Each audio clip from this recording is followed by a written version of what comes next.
Welcome to another class of Python for machine learning. In this class, we are going to clear you out the idea about how does machine learning work. So let's get into our class. Learning, or ML, is a branch of artificial intelligence that focuses on building systems that can learn from and make decisions based on data. Unlike traditional programming, where a developer explicitly codes rules and logic, machine learning models automatically identify patterns in data and use those patterns to make predictions or even decisions. Here's a high-level overview of how machine learning works. 1. Data collection. There are two types of data collection. One is raw data, and there are types of data. The process begins with the collecting data amounts of data, or collecting large amount of data, which can come from various sources such as databases, sensors, or online platforms. The types of data is that the data might include numbers, type, or text, images, videos, or any other type of information. The quality and quantity of this data are crucial for building an effective model. 2.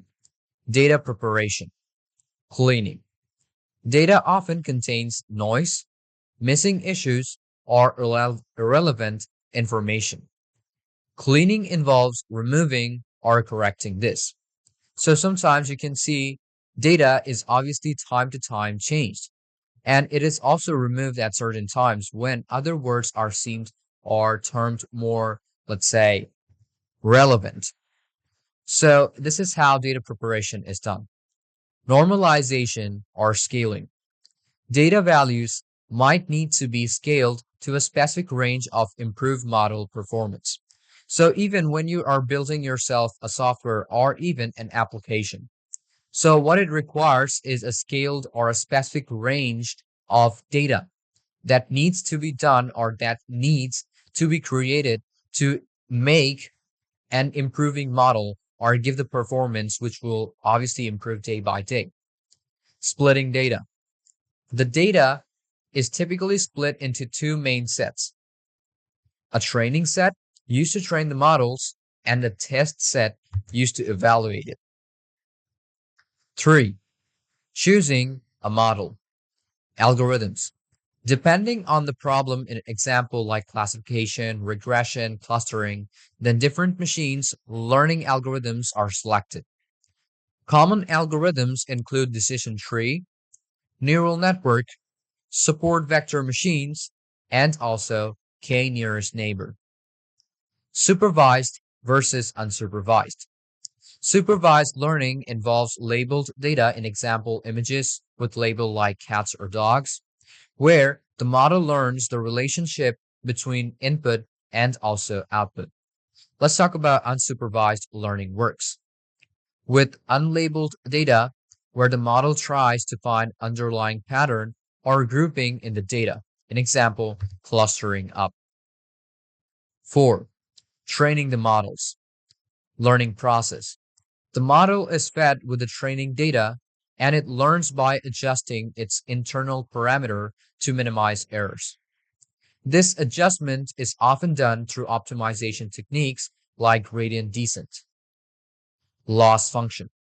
The model uses a loss function to measure how far its predictions are from the actual results.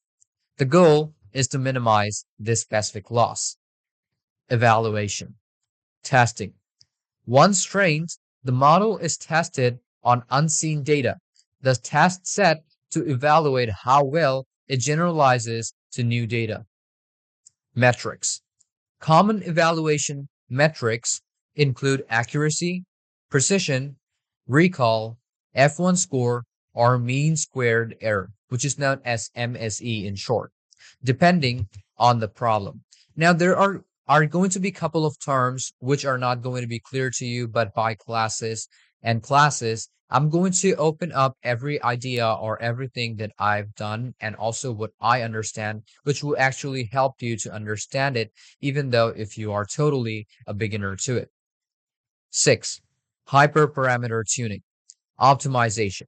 Sometimes the model's performance can be improved by tweaking hyperparameters, which are settings that control the learning process. In example, learning rate, the number of layers in a neural network. 7 is deployment, real world use. Once the model performs well on test data, it's deployed into real world where it can make predictions on new unseen data. For example, a model might recommend products in an online store, detect spam emails, or recognize speeches. And also a couple of examples, you've seen how couple of image generating tools work or image generating AI works. So basically, what it does is that it takes up the real world data too, and also when it is deployed, you can use them, and it also upgrades day by day by learning its environment and the users. Continuous learning, such as updating. In many applications, models continue to learn from new data over time to improve accuracy or adapt the changing conditions. So let's check out the summary.